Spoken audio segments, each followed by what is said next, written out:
오늘 말씀은 누가복음 9장 57절에서 62절입니다.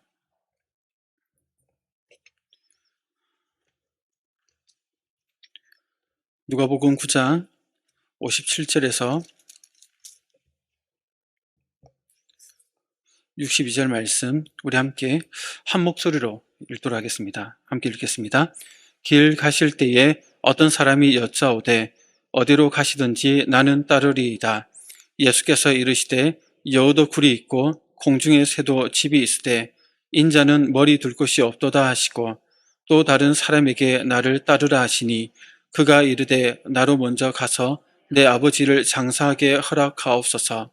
이르시되 죽은 자들로 자기의 죽은 자들을 장사하게 하고 너는 가서 하나님의 나라를 전파하라 하시고 또 다른 사람이 이르되 주여 내가 주를 따르겠나이마는 나로 먼저 내 가족을 작별하게 허락하소서. 예수께서 이르시되 손에 쟁기를 잡고 뒤를 돌아보는 자는 하나님의 나라에 합당하지 아니하리라 하시니라. 아멘. 오늘은 나를 따르라는 제목으로 함께 말씀을 살펴보겠습니다. 우리는 11월의 마지막 주, 마지막 수요 예배를 드리고 있습니다. 벌써 한 해의 끝에 도달한 시점입니다. 한 해를 이렇게 되돌아보면 시간이 참 빨리 간다는 생각이 듭니다. 어느새 12월을 앞두고 있는 지금 우리는 올 한 해를 어떻게 보냈는지 또 내년 한 해를 어떻게 보낼지 기도하며 하나님 앞에 머무는 그런 시기를 보내고 있습니다. 그래서 오늘 설교는 제목처럼 주님께서 나를 부르셨고 그 부르심에 어떻게 따라가야 하는지 그런 관점에서 함께 살펴보려고 합니다. 성도 여러분, 주님은 우리를 제자로 삼으시고 나를 따르라 이렇게 하셨습니다. 올 한 해 주님을 어떻게 따라왔는지 또 따를 때 어떤 은혜를 주셨는지 한번 생각해 보면서 또 오늘 본문을 통해서 특별히 교회를 섬기는 그런 관점에서 주님을 따르고 섬기기 위해서 무엇을 힘써야 하는지 생각해보는 그런 시간이 되었으면 좋겠습니다. 오늘 본문은 예수님께서 제자들이 가져야 할 그 주님을 따를 때 또 교회를 섬길 때 가져야 할 마음가짐을 교훈하고 있습니다. 세 사람이 나오는데 그들을 통해 여러 방면에서 제자들이 섬길 때 주를 따르기 위해서 지녀야 할 태도를 우리에게 알려주십니다.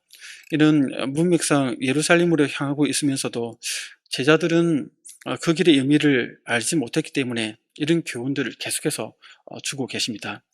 예수님께서는 일주일이면 가능한 예루살렘 여행길을 이곳저곳을 돌아다니면서 머물시죠. 그렇게 6개월 동안 유대와 베레아 지역을 오가며 사역하셨는데 그 이유는 유대 지역 사역뿐만 아니라 그 가운데 제자들을 훈련시키는데 집중하셨기 때문입니다.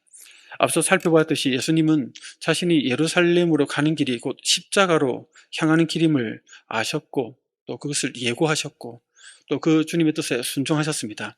그에 반해 제자들은 주의 말씀을 들으면서도 그 의미를 깨닫지 못하고 각자 자기들 생각으로 가득 차 있었죠. 사마리아 사람들부터 배척을 받았을 때 우리 앞선 본문에서 그 내용들을 함께 살펴봤는데 제자들이 다른 마음을 품고 있었다는 것을 그 본문에서 잘 드러났습니다. 하늘로서 불심판을 내리자 이렇게 제안을 했죠. 야고보와 요한이 모습에서 이런 말들을 했는데 이런 모습 보면 모든 제자들이 예수님을 통해 받을 영광스러움, 높은 자리 이런 것들만 생각했기 때문에 예수님 이 땅에 오셔서 십자가 지시고 고난 받으시고 죄인들을 위해서 죽으신다는 그런 이해가 전무했죠. 그러다 보니까 그들의 영광에 대한 곧 얻게 될 그것만 바라보며 마음속에 고난 없이 영광만 가득 차 있었던 제자들을 보게 됐습니다. 제자들은 예수님의 순한 예고에도 불구하고 이렇게 예수님과 전혀 다른 기대를 가지고 그 여행길에 올라섰던 것이죠. 이런 이제 제자들의 잘못된 모습들을 바로잡아주기 위해서 오늘 본문에서는 제자들이 가져야 할 예수님의 그 길 가운데 품어야 될 마음가짐을 세 사람의 그 사례를 통해서 교훈하십니다. 이 교훈은 오늘날 예수님 믿고 따르는 우리에게도 주시는 교훈입니다. 오늘 말씀을 통해 주님 따르는 자의 바른 마음가짐을 점검해 보는 시간이 되기를 소원합니다. 먼저 첫 번째 마음가짐은 무엇일까요? 바로 고생을 각오해야 합니다. 예수님의 제자는 고생길을 각오해야 됩니다. 고생은 당연한 걸로 이렇게 받아들여야 한다는 거죠. 왜 나에게 이런 고생을 허락하십니까? 좀 편한 길은 없습니까? 이런 생각을 버려야 합니다. 주님의 제자로 부름받은 그 길은 그냥 고생길이구나 하고 당연하게 여겨야 하는 게 첫 번째 마음가짐이다라고 알려주십니다. 첫 번째 사람과의 대화에서 이를 잘 설명해 주는데 본문 57절을 같이 한번 읽어보겠습니다. 시작. 길 가실 때에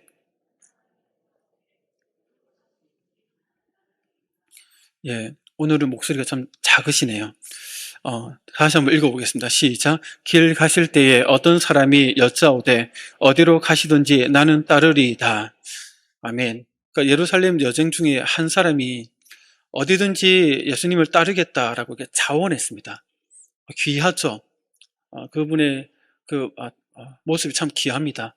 근데 이 사람이 누군가 하고 보니까 본문에서는 누구 다 밝히지 않는데 병영문단인 마태복음에 보면 이 사람이 서기관, 즉 율법의 선생이라고 마태복음 8장 19절에서 밝힙니다. 대부분의 서기관들은 예수님에 대해서 적대적이었죠. 그를 경계했고 경쟁상자로 삼았고 위협적인 존재를 여겼습니다. 근데 적어도 이 사람은 그에 반해 예수님을 인정하고 제자가 되기를 원했고 자원하고 있다는 것이죠. 이 서기관은 갑자기 찾아와서 제자가 되겠다고 하진 않았을 것 같습니다. 아마 예전부터 예수님의 그 행적에 대해 소문을 듣고 또 관찰하면서 뭔가 마음속에 깨달음이 있었겠죠. 예수님 따르는 삶이야말로 유대인들이 대망하던 하나님 나라를 이루게 하는 길이다.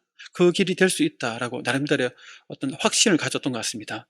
이런 사실은 나는 따르리다라는 고백에서 잘 드러납니다.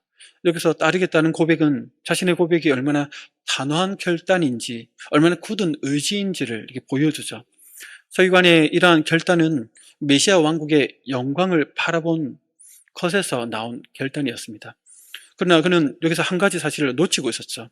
예수님을 따르며 하나님의 나라의 영광을 세워나가는 그 과정은 고난의 길이라는 것을 생각하지 않았습니다. 다시 말해 예수님을 따르는 데 드는 그 고생, 그 대가, 그 고난의 그 의미들을 생각해보지 않고 계산해보지 않았다는 것입니다. 진지하게 생각해보지 않았다는 것이죠. 그것을 어떻게 알 수 있습니까? 곧바로 나오는 예수님의 대답에서 알 수 있습니다. 우리 58절을 같이 한번 읽어보겠습니다.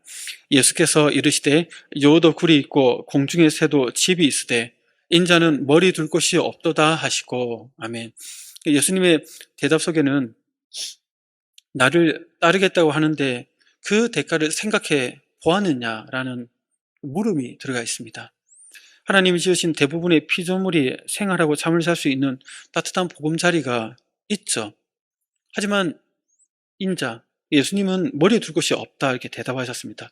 여우나 새 같은 하찮은 짐승도 저녁이 되면 들어갈 쉴 곳이 있는데 예수님은 오늘은 어디서 유숙해야 될지, 내일은 또 어디서 하룻밤을 보내야 할지 모르는 기약 없는 삶이 날마다 계속되었습니다. 실제로 죄송합니다. 저번 설교에서도 살펴보았듯이 방금 전에 요 대화가 있기 전에 예수님은 사마리아에서 유숙하려고 했을 때 배척당하지 않았습니까? 그러니까 당시 예수님을 따른다는 것은 안정된 생활을 보장받을 수가 없었습니다. 서기관의 고백처럼 어디로 가시든지 나는 따르리다 라고 하는데 안락한 가정과 그 안정은 기꺼이 포기해야 하는데 그것을 생각해 보았느냐라는 그 대물음이 이 대답 속에 있는 겁니다. 예수님의 현재 사역의 맥락에서 예수님을 따른다는 것은 끊임없이 이동 생활을 해야 했죠. 이제 예루살렘으로 향해 나아가는 발걸음이다 보니까 그동안 2년 가까이 갈릴리 중심으로 있었기 때문에 예수님 집에도 계셨고 이렇게 좀 안정이 있었는데 이제는 예루살렘 길을 나서다 보니까 더 환경적으로 안정적이지 못하죠. 이 시점에 서기관이 예수님을 따른다고 하니 예수님은 고난의 길이 앞으로 펼쳐질 텐데 네가 나를 따르겠다고 했는데 감당할 수 있겠느냐? 그 고생길을 깊이 생각해 보았느냐? 영광을 얻을 걸로만 생각하고 고난에 대해 이해 없이 섣부르게 따른다고 하는 건 아니냐? 라고 그런 물음이 대답 속에 담겨 있는 겁니다. 예수님이 대답을 듣고 이 서기관이 실제로 예수님을 따르기로 작정했는지는 알 수 없습니다. 본문에 나오지 않으니까요. 하지만 서기관의 고백과 예수님의 대답 속에서 우리는 분명 한 가지 사실을 발견하게 됩니다. 예수님을 따르는데 드는 그 대가를 생각해 봤는가? 우리 계산 잘하지 않습니까? 계산해 보았는가? 이 물음이 있다는 겁니다. 성도 여러분, 우리는 주님을 믿고 따르는 삶이 우리의 선택과 결단 이전에 하나님의 은혜가 먼저 있었음을 알고 우리는 감사합니다. 그래서 늘 우리가 아직 죄인 되었을 때 하나님 먼저 우리를 사랑하셨고 우리에게 그 아들을 보내주셨고 십자가 죽음을 통해 우리의 죄를 속해 주셨고 성령을 통하여 그 구원의 은혜를 우리에게 허락해 주셨고 자녀 삼아 주셨고 직분 주셨고 교회에서 섬길 수 있는 그런 지혜와 능력과 은사를 주셨음에 대해서 우리는 알고 감사하고 있습니다. 그런데 때로는 우리 모두가 주님을 따르는 제자라고 인식하면서도 정작 주님을 따르는 길에 대해 진지하게 생각하지 못할 때가 많다는 거죠.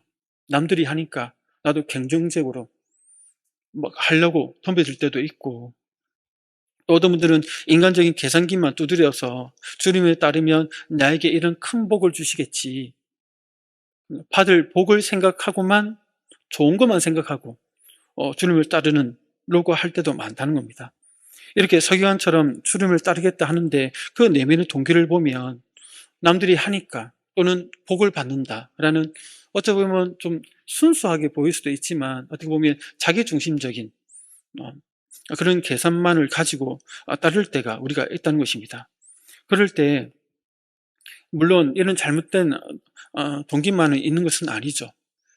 하지만 우리가 주님을 따를 때 어떤 마음으로 따르는지, 그 대가가 무엇인지를 진지하게 생각해 보느냐고 주님께서 우리에게 말씀을 통해 묻고 있다는 것입니다.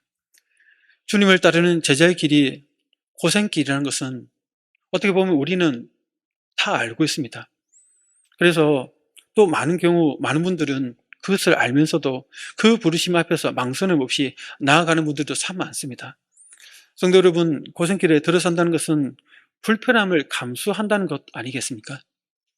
단편적인 얘기는 하지만 2019년도에 처음 저희 교회 이게 섬기로 왔을 때 그해 단기 선교팀을 맡아서 성도들과 함께 인도네시아에 다녀온 적이 있었습니다. 저는 이 교회 오기 전에 단기 선교를 가고 싶었는데 기도했었거든요. 그 기도 응답이 2019년도 오자마자 바로 응답으로 저는 받았기 때문에 너무 감사한 마음으로 잘 다녀왔습니다. 저희 선교사 출신이니까 환경적으로 불편함을 감수하는 것은 별로 어렵지 않았습니다. 그냥 저는 익숙하니까 비행기도 오래 타야 하고, 또 또라자라는 곳에 올라가기 위해서 6시간, 7시간, 10년 버스를 타고 가야 되고, 또 신학교 기숙사에서 생활하는데 그 철제 침대, 2층 침대, 그 매트리스 푹 꺼진 거, 그거 있어야 되고, 방은 또 창고 같은 이런 방이고, 여름이잖아요 또. 근데 저는 별로 불편하지 않았습니다. 그거보다 더한 곳에도 생활을 해봤기 때문이죠. 그런데 함께 갔던 분들 중에 인솔 책임을 맡은 한 집사님은 현지 음식이 맞지 않아서 콜라를 밥처럼 드시더라고요. 제가 놀랐던 점은 그런데도 매번 단기팀을 꾸리고 인솔하는 그 섬김에서 빠지지 않고 감당해 오셨다는 겁니다. 그리고 또 최근에 또 내년에, 그동안 코로나 때문에 단기 섬김 못 갔기 때문에 내년에 가야 되지 않나, 이런 얘기도 이제 장로님이 되셨지만 그 얘기를 함께 나누면서 어디로 가야 할지 아직 정해지지 않았지만 그 선교지 가면 참 불편하죠. 고생길입니다. 잠자는 것도 불편하고 먹는 것도 불편하고 오랫동안 비행기 타야 되고 차로 이동하고 내 돈을 또 들여야 되고 불편하고 힘들고 고생길이라는 것을 다 알면서도 뒤로 물러서지 않고 그거 감수하겠다고 또 단기 선교에 대해서 얘기하는 그런 모습을 보면서 참 대단하다는 생각이 참 들었습니다. 저는 성도님들 중에서도 주님을 따르면 찾아오는 고생과 불편함을 다 알면서도 뒤로 물러서지 않고 따르겠습니다. 주님께서 고생하신 그 길 저도 따라가겠습니다. 비록 부족하지만 제가 할 수 있을 만큼 저는 해보겠습니다. 그렇게 지금까지 걸어오고 있음을 저는 알고 있습니다. 또 계속해서 그런 불편하고 고생하는 길을 걷겠다라고 다짐하고 가는 분들이 많다는 것도 보고 있습니다. 성도 여러분, 그렇기 때문에 우리가 오늘 말씀을 보면서 다시 한번 이러한 불편한 길을 감수하고 왔고 또 감수하기를 원하는 우리의 마음에 또 내년을 바라볼 때 그렇게 감당할 수 있는 그 은혜를 주십시오. 뒤로 물러서지 않고 그 길을 계속 갈 수 있도록 내 마음을 붙들어 주십시오. 그런 은혜를 구하는 마음으로 오늘을 한 해를 마무리하고 또 내년을 준비하는 그러한 시간이 되기를 소원합니다. 계속해서 보겠습니다. 이제 이 두 번째 인물을 통해서 제자의 마음가짐을 알려줍니다. 예수님의 제자는 하나님 나라의 일에 최우선을 두어야 합니다. 이 얘기를 참 많이 하죠. 그러니까 짜투리 시간에 하는 것이 아니라는 겁니다. 어쩔 수 없이 억지로 하는 것도 아니라는 것이죠. 하나님 나라의 일에 최우선을 두어야 합니다. 이런 사실은 두 번째 그 인물과 나눈 대화에서 발견됩니다. 우리 59절을 같이 한번 읽어볼까요? 시작. 또 다른 사람에게 그가 이르되 나로 먼저 가서 내 아버지를 장사하게 허락하옵소서. 방금 전에는 자원하여 예수님을 따르려는 서기관이 등장하였다면 이제는 예수님께서 먼저 따르라 그렇게 명령하는 한 제자가 나옵니다. 이 서기관의 요청에 예수님이 허락하셨는지는 알 수 없지만 그러나 예수님은 이 두 번째 사람에게는 제자로서의 삶을 살라라고 그냥 단도직입적으로 명령하십니다. 나를 따르라. 이 명령에는 어떤 설명도 없습니다. 왜 따라야 하는지, 부름받은 이후에 무슨 일을 해야 하는지 구체적인 설명하지 않은 채 간명하게 명령하십니다. 그러나 그 제자는 그 즉각적으로 순종하기를 머뭇거리죠. 그 이유가 59절에 나옵니다. 59절에 본 것처럼 그가 이르되 나로 먼저 가서 내 아버지를 장사하게 허락하옵소서. 아버지 장래 때문이다 이렇게 얘기합니다. 여기서 중요한 표현이 있는데 나로 먼저입니다. 나로 먼저. 여기서 먼저라는 헬러가 프로톤이라고 하는데 누가복음에서 먼저 이 프로톤이라는 단어를 반복해서 사용하고 있습니다. 근데 아무 때서나 반복하는 게 아니라 제자도에 관한 예수님이 가르침이 나오는 그 본문에서 주로 먼저라는 단어가 반복해서 나오고 있습니다. 이것은 무엇을 의미할까요? 제자로서 세상 일과의 관계에 있어서 우선순위를 어디에 두어야 하는지를 강조하기 위해서 사용하고 있다는 거죠. 예수님을 따르는 제자라면 하나님 나라의 일을 추구하는 일에 먼저 선택해야 합니다. 우선순위에 있어서 예수님이 최우선이 되어야 합니다. 그런데 여기서 나오는 제자는 최우선순위에 어떤 일을 두고 있습니까? 나로 먼저 가서 내 아버지를 장사하게 허락하옵소서 합니다. 예수님한테 제자가 될 것을 명령받았지만 즉각 순종하지 못하고 부친을 장사 지내는 일이 더 시급하다 이렇게 말하고 있는 것이죠. 누가복음에는 잘 나타나지 않지만 병행문단인 마태복음 8장 21절에는 이 사람이 제자 중 한 사람이었고 그리고 예수님을 부를 때 주여라고 이렇게 말하였습니다. 이 제자는 나를 따르라고 명령하시는 예수님을 주여라고 부를 정도로 예수님의 그 예수님 되심을 평소에 인정하는 자였습니다. 그러나 아쉽게도 그에게는 하나님 나라를 전파하는 것보다 더 시급하게 해결해야 한다고 여긴 일이 남아 있었습니다. 부친의 장녀였죠. 여기서 우리는 한 가지 오해를 좀 풀어야 됩니다. 아니, 아버지가 죽었는데 왜 장사를 못 지내게 하실까? 예수님 너무하신 거 아닌가? 이런 생각을 하죠. 너무 모진 명령을 하신다. 60절에 보면 우리 같이 한번 읽어볼까요? 60절입니다. 시작. 이르시되 죽은 자들로 너는 가서 하나님의 나라를 전파하라 하시고, 아멘. 이 말씀을 보면 너무 하신다. 누가 이 명령에 순종할 수 있나? 이런 생각이 들죠. 그런데 이 제자가 말한 것의 의미를 자세히 살펴보면 오해가 풀립니다.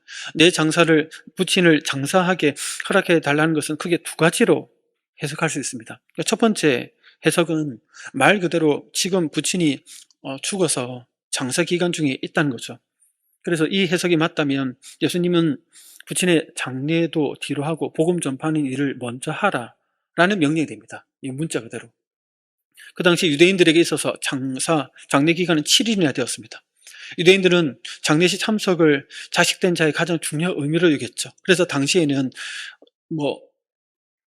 장례 기간에 모든 성전 예배, 절기, 할례 의식의 준수를 제껴놓고 장례부터 드리겠습니다. 그러니까 이 제자의 요구는 당연한 것이었죠. 예수님의 명령에 그렇게 먼저 하겠습니다 하는 것 당연하겠죠. 그런데 예수님은 그런 상황이 아니었다는 것을 우리에게 얘기합니다. 예루살렘을 올라가기까지 아직 6개월의 시간이 남아 있었죠. 십자가 지시기 전까지. 예루살렘으로 행했지만 6개월의 기간이 남아 있거든요. 그렇다면 장사 다 치르고 일주 후에 어디로 찾아오라라고 말씀하셨을 것입니다. 만약에 지금 아버지가 죽은 것이 맞다면. 그런데 지금 당장 아버지가 죽었다는 것이 아님을 우리에게 암시합니다. 그래서 두 번째 해석은 뭐냐? 부친은 아직 죽지 않았고 그 제자는 부친이 죽을 때까지 집에 머물면서 공양해야 한다는 의미로 말씀드렸다라는 해석이 된다는 거죠. 이 해석이 좀 더 맞지 않나 생각이 듭니다. 이것이 사실이라면 그 제자는 예수님을 따르는 제자로서의 삶이 고단하기 때문에 따를 수 없어서 이와 같은 말로 예수님께 핑계를 대고 있는 것이라 할 수 있습니다. 그러니까 말씀의 정황으로 밀어볼 때 이 두 번째 해석이 좀 더 타당해 보입니다. 한마디로 핑계거리를 대고 있다는 것이죠. 예수님은 그것을 간파하시고 죽은 자들로 자기의 죽은 자들을 장사하게 하고 너는 가서 하나님의 나라를 전파하라 하십니다. 다시 말해 헌신에 대한 부르심을 받지 않은 자들이 집에 남아 있으니까 그분들이 죽은 자를 묻는 그 장례의 책임을 또 공양하는 책임을 감당하면 된다라고 이렇게 얘기를 한 거죠. 여기서 중요한 점은 예수님은 자녀들이 가족의 책무를 등한시해라 라고 이렇게 조언하는 것이 아닙니다. 오히려 이 제자의 나로 먼저 가서에 대한 우선순위를 교정해 주고 계십니다. 가족을 위한 책임조차 가서 하나님 나라를 전파하는 명령에 대한 순종보다 우선이 되어서는 안 된다라고 교훈하십니다. 주님을 따르는 제자는 주님의 말씀에 순종하는 것과 하나님 나라의 일 선포하는 일이 그 어느 것보다 최우선 과제임을 알려주고 있습니다. 성도 여러분, 여러분은 최우선 과제를 어디에 두고 계십니까? 여러분들 인생의 우선순위, 그 1순위는 무엇입니까? 나로 먼저 가서 내 일을 먼저 하고 나서 주님의 일을 하겠습니다. 지금 이 일이 급하니 내일부터 해결해 놓고 시간 날 때 주님의 일을 해보도록 하겠습니다. 그렇고 미루고 있지는 않습니까? 우리들은 연약함이 있어서 이런 부담스러운 말씀을 들으면 좀 회피하려고 합니다. 그냥 회피하면 체면이 서지 않으니까 다른 구실을 찾아서 이렇게 핑계를 이렇게 데려가죠. 진짜 이유는 힘드니까, 부담스러우니까. 그래서 달갑지가 않은 겁니다. 그러니까 뭔가 핑계거리가 찾아오면 핑계거리 자체에 감사함을 느끼면서 막 얘기를 하려 합니다. 이런 속마음을 주님께서 모르시겠습니까? 그래서 어떨 때는 단호하게 나를 따르라. 사방에서 그 일을 하도록 동일한 메시지가 나에게 막 주어지는 거죠. 해야 된다, 해야 된다. 이 사람도 해야 된다, 저 사람도 해야 된다. 환경적으로도 막 몰아가시고 마치 이 제자에게 단호하게 나를 따르라 이렇게 하는 것처럼 우리에게도 그렇게 주님께서 우리의 속마음을 아시니까 도망가지 않도록 탁 가로막고 그 일을 하도록 하는 게서 몰아가실 때가 있다는 겁니다. 이럴 때 성도 여러분, 여러분들은 어떻게 하기를 원하십니까? 끝까지 피하고 끝까지 피하다가 어쩔 수 없이 어차피 할 거 하시겠습니까? 아니면 몇 번 계속해서 반복적으로 나에게 말씀하시는 거 보니까 내가 할 일이 맞나 보구나 하고 그냥 그때 빨리 하겠습니다 이렇게 하는 게 낫겠습니까? 바라기는 미루고 도망가고 핑계대다 맨 마지막에 어쩔 수 없이 하게 되는 경우가 아니라 주께서 원하시구나 라는 깨달음이 확신이 들 때 바로 네, 따르겠습니다. 섬기겠습니다. 나아가겠습니다. 라고 고백하는 은혜가 있기를 소원합니다. 이제 마지막으로 주님을 따르는 제자의 마음을 좀 살펴보겠습니다. 예수님의 제자는 무엇보다도 이 마음가짐이 확고해야 됩니다. 흔들림이 없어야 됩니다. 곧이어 세 번째 사람과 나눈 대화에서 이 확고한 마음을 가져야 함에 대해서 얘기를 합니다. 우리 61절을 같이 한번 읽어볼까요? 시작. 또 다른 사람이 이르되 주여 나로 먼저 내 가족을 작별하게 허락하소서. 아멘. 이 사람은 첫 번째 사람이 서기관과 같이 스스로 제자 되기를 이렇게 자원하고 있습니다. 그러나 제자 되기에 앞서 먼저 가족과의 그 작별을 하게 해달라 요청하죠. 이런 모습은 가족과의 이별에 대한 연연하고 있는 태도를 보여줍니다. 그러니까 주님을 따르겠다는 결심이 확고하지 않다는 거죠. 이 사람이 집으로 돌아가 가족과 작별 인사를 나누게 되면 어떤 일이 벌어질까요? 가족들에게 설명을 해야 되지 않습니까? 내가 지금 오늘부터 이후로 주님을 따르기 위해서 집에 들어오지 않을 테고 이런 일을 할 거고, 그러니까 이해해 달라고 얘기를 해야 되지 않습니까? 그러면 가족들이 반대하여 붙잡을 수도 있는데, 그때 가족의 정에 마음이 약해져 결단을 번복하게 될지도 모를 일이죠. 이러한 상황을 충분히 고려하지 않고 있습니다, 이 사람은. 특히 내 가족이라는 표현은 남자 가족들을 의미합니다. 그러니까 내 집으로 가서 남자 가족들에게 작별하게 해달라 하는 것은 아버지와 형제들을 얘기하는데, 이 고백 속에는 어쩌면 예수님의 제자로가 되겠다고 했는 자신의 결단에 대해 의사결정권이 있던, 당시에 의사결정권이 있던 아버지나 또 형제들이 어떻게 생각하는 것을 알아보고 마음을 되바꿀 수도 있다는 그런 사실을 암시하고 있습니다. 아버지가 반대하면 포기할 수도 있다는 거죠. 결국 이 사람은 예수님의 제자로 따라 나설 그 마음을 있지만, 그 마음이 아직 확고하지 않은 사람이라는 것을 우리에게 보여주고 있습니다. 그 사실을 감지한 예수님은 허락하지 않는다는 의미에서 이러한 당시의 속담을 인용하여 그에게 말씀합니다. 우리 62절을 함께 읽어보겠습니다. 시작. 예수께서 이르시되 손에 쟁기를 잡고 뒤를 돌아보는 자는 하나님의 나라에 합당하지 아니하리라 하시니라. 아멘. 예수님은 쟁기질을 하는 자는 뒤를 돌아보지 않아야 한다, 그 일꾼에 대한 속담을 인용하시면서 확고한 마음을 가지지 않으면 제자로 합당하지 않다라고 선언하십니다.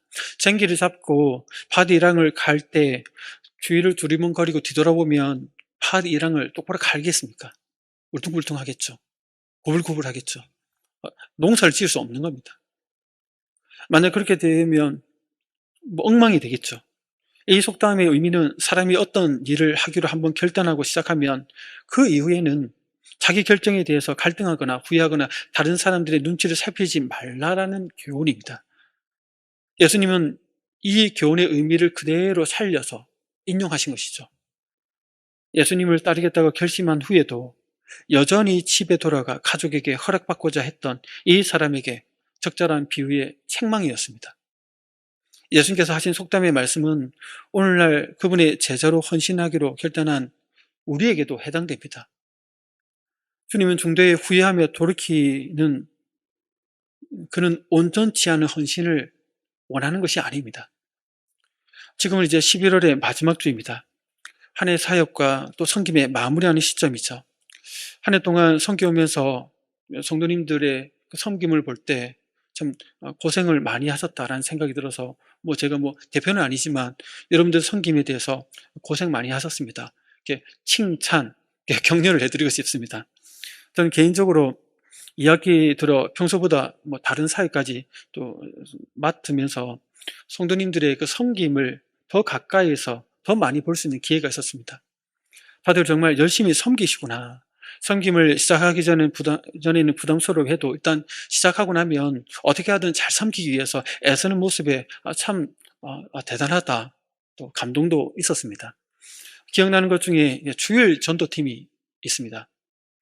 이번 사랑나눔 축제를 앞두고 주일 전도팀이 한 마음이 되어서 이 지역에 그 예비된 영혼들이 많다, 그들을 그 담임 목사님이 비전을 받았던 그 말씀을 힘입어서 지역 전도에 온 힘을 다 쏟아내는 그 주일 전도팀의 그 모습을 보면서 저도 참 함께하면서 즐거웠습니다. 힘은 좀 들었지만, 또 제자반, 또 사역반 훈련생들도 과제하기 위해서 전도팀에 참여해가지고 순번제로 돌아가면서 하시더라고요. 근데 전도 현장에 나가서 전도지를 돌리고 또 선물을 나누고 교회를 초청하는 모습을 볼 때 진짜 열심히 하시더라고요. 그래서 그래, 그런 모습들이 참 귀하다는 생각이 참 많이 들었습니다. 또 그로잉을 2학기 때 맡았죠. 원래 디렉터니까 전체만 총괄하면 되는데 교사가 부족하다 보니까 교사까지 맡았는데 이게 진짜 힘들더라고요. 해보니까 제가 고생했다는 얘기를 하는 게 아니라, 제가 하고 싶은 교사분들이 정말 수고가 많다는 것을 제가 해보니까 알겠더라고요. 이번에는 그 교사들이, 자녀들이 유치부, 초등 저학년을 둔 교사들이 많았습니다. 이번 2학기 때 코로나, 독감, 눈병, 이런 이름도 힘든 그 유행병들이 참 많았거든요. 그러다 보니까 아이들이 막 열나고 아프고 입원하는 경우들이 그 교사들의 자녀들이 참 많았습니다. 근데 다들 한결같이 어떤 것에 대해서 걱정을 하냐면 우리 아들 아프니까 빨리 낫게 해주세요가 아니라 빨리 낫게 해달라고 단톡방에 다 올립니다. 근데 올리는 이유가 뭐냐면 이번 주 토요일 교사로서 그로잉 섬기는 이 일에 펑크 나지 않도록 우리 아들, 우리 딸 빨리 낫게 해달라고, 빨리 퇴원하게 해달라고, 열 떨어지게 해달라고 금요일 밤까지 기도 제목을 올리더라고. 그 서로 막 같이 기도하면서 교사들이 토요일 날 그로잉 섬기는 이 일에 자신이 펑크 나지 않도록, 아프면 병원 가야 되잖아요. 그럼 교사 펑크 나잖아요.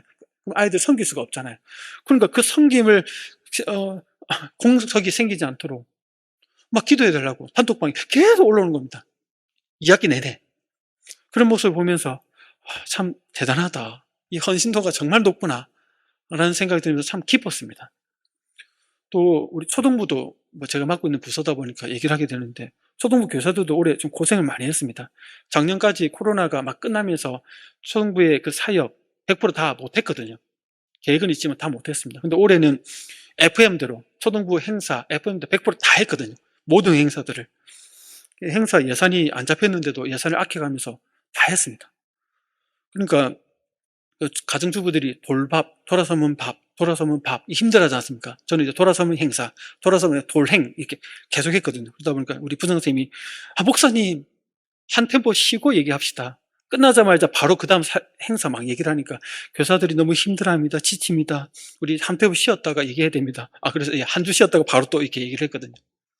그러면서 속으로는 어떻게 생각했는지 모르겠지만 하여튼 묵묵히 잘 따라와 주시더라고요. 그래서 뭐 해볼 거 올해 거 막 다 해봤는데 그 묵묵히 따라오신 그 교사들의 헌신을 보면서 그 섬김을 통해 아이들의 믿음의 성장에 밑거름이 되었다는 그 생각에 참 감사한 마음이 많이 들었습니다. 제가 섬기고 있고 직접 관련 있는 부서들만 얘기했지만 다른 청소년부와 또 청년부와 또 우리 예배를 섬기는 부서와 또 우리 순장님들과 제가 말하지는 않았지만 교회를 위해 섬기는, 그러면서 주님을 따르기 위해서 몸부림치는 모든 섬김 자리에 있는 성도님들의 그 수고가 그러한 모습으로 가고 있다는 게 참 기뻤습니다. 조 목사님도 이제 사임하면서 그런 얘기 하시더라고요. 우리 교회는 참 좋다. 성도님들 참 좋고 교회도 좋고 목사님도 좋고 성도들이 좋다는 얘기를 반복해서 얘기를 많이 했죠. 저도 그런 마음이 참 많이 들었습니다. 그 섬김을 가까이 보면서. 제가 말씀드리고 싶은 것은 이것은 저의 관점이죠. 저의 관점. 제가 바라봤을 때 제 주관적인 생각입니다. 섬기는 여러분들의 마음은 제가 보는 것과 다를 수 있겠죠.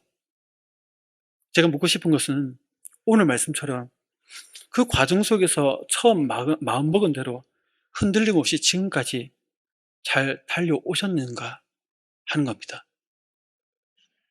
단단한 마음을 먹고 시작했지만 중도에 그만둘까 하는 갈등이 많지는 않았습니까? 올해 이렇게 흔들렸는데 내년에는 잘 감당할 수 있을까 하는 생각에 선뜻 봉사 지원서를 내지 못하고 갈등만 하고 있지는 않으십니까? 그럴 때 우리는 어떤 말씀을 생각해야 될까요? 어떤 말씀을 붙들어야 될까요? 나를 따르라. 이 주님의 말씀을 기억해야 됩니다.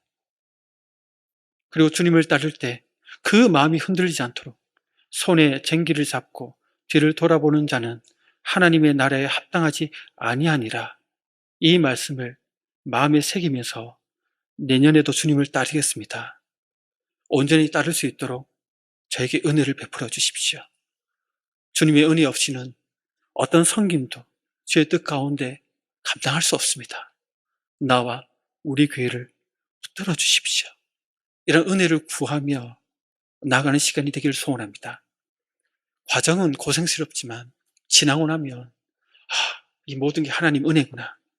그 영광의 자리에서 이 모든 고생과 불편함을 덮을 더 크고 놀라운 하나님의 영광이 우리에게 주어질 것입니다.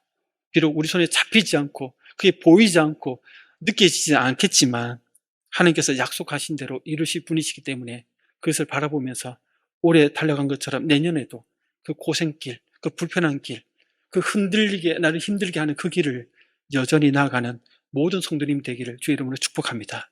우리 함께 기도하겠습니다.